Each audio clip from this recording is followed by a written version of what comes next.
to the Miller Lite Jersey Central Newsmaker Hotline, just like we do every Tuesday morning for our What's It Worth segment from National Estate Jewelry Buyers in East Brunswick. Good to welcome back our great friend, Mr. Barry Blank. Good morning, Barry. How are you? I'm wonderful. In the middle of a move, and a personal move, not a business move. Okay. We're staying right in East Brunswick.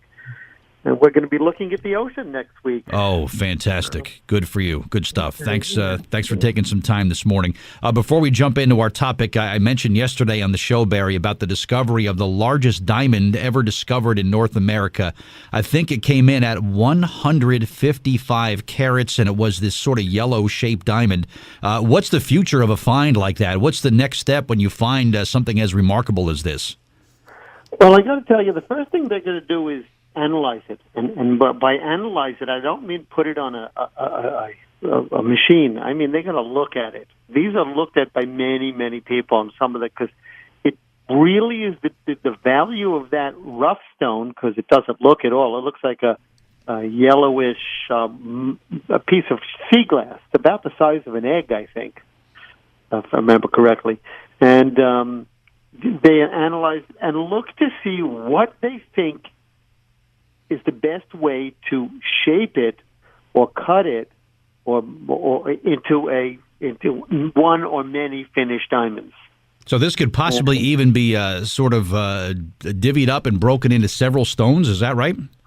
Right. Of course, they want to keep it as large as possible, and the shape of the end product will be determined by the biggest piece that's savable.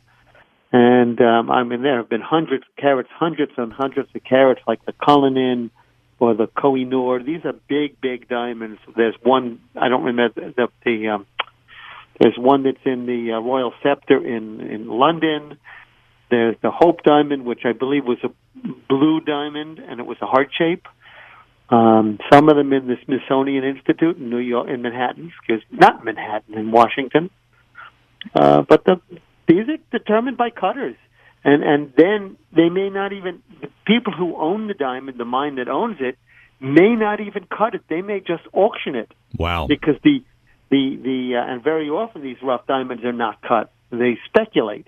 And I have a friend who actually speculates in rough diamonds and colored stone rough. And he'll actually make bids on it, and he's made quite a bit of money. Interesting. Yeah, but you got to have money and risk. Sure. I want to follow this and see how this progresses with this diamond. And what again is responsible for that sort of yellow tint or that yellow color in the diamond? Well, colored diamonds, there are many different things. For yellow diamonds, it's the presence of nitrogen in the stone. And we say, well, how can a gas be in the stone? I said, it's an element.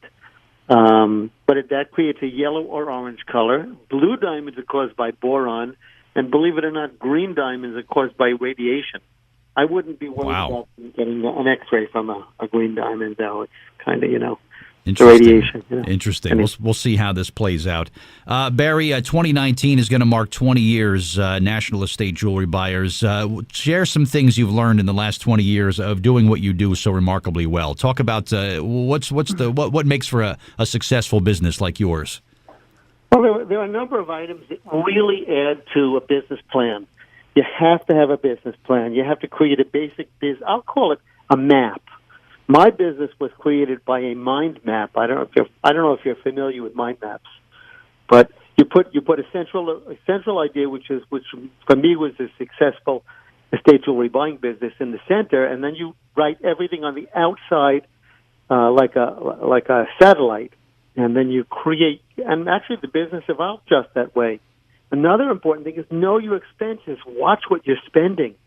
This is really, really important. People have the misnomer that, the owner of the company should make all the money. Well, you know what? When you're starting out, you got to put all your money. You take no salary. Yeah, yep, that's true. You have to know your expenses. You have to have an emergency fund of 6 months or more, and this is accomplished by putting 10% of all your business deposits into a savings account until you have 6 months operating expenses put aside. I can't even say how many businesses fail because they don't have this. And then they go to the next thing, which is they borrow money. And I say only borrow money for business-related things which will make you money, not operating expenses. Because if you put money into borrow money for payroll, rent, and utilities, you have not made any money on it, and you're just creating a horrible snowball. Yeah, when you're borrowing money just to make ends meet in a business, you're not long for this world. The goal is to borrow money that is going to in turn make more money for you. That's how you should do it, right? When I borrow money, it goes into inventory, which I can then turn and make a little money on. Right. So you get into a lot of big trouble when you borrow money for expenses. Do businesses sometimes, Barry, fall into the trap of trying to get too big too quickly? I got to tell you, in the first year of my business, I doubled the physical size of my business. It was too soon, but I couldn't turn down the opportunity, and it created such a financial headache, but I made it. So I would say don't expand. Don't get too big. Make sure you have your 6 months bankroll in back of you, in front of you and back of you. Another very key is never use charge cards to build your business. Charge cards are the single most expensive way to borrow money, for personal or business. It's like, I know I expanded my business too soon. I know I didn't have an emergency fund, and that created headaches and financial problems.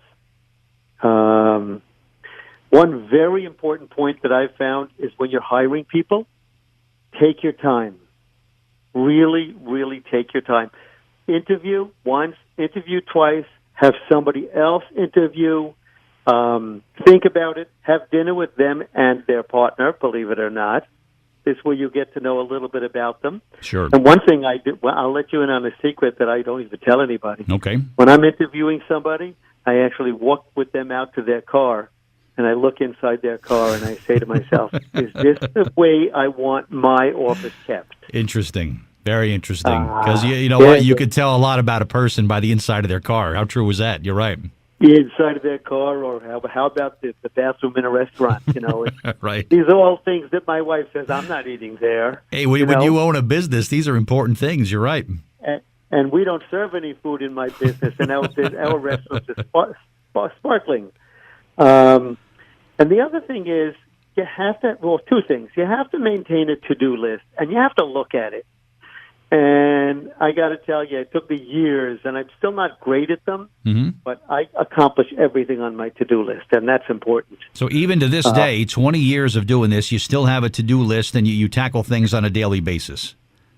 Totally. Wow. And when I don't, it means that things get not lost. They get lost in my memory. They get lost. They don't get done. There are certain things that don't get on the to-do list that I keep saying, I got to get it there. I got to get it there. But it's tough. But, this is business. I could give a whole lecture on starting and running a business. Sure. And all great information that you shared today, and also important. And this is how it's done 20 years later to be a successful business owner here in New Jersey. And I can say firsthand, Barry, I finally made it to the showroom last week. I went with a friend of mine who had some estate pieces.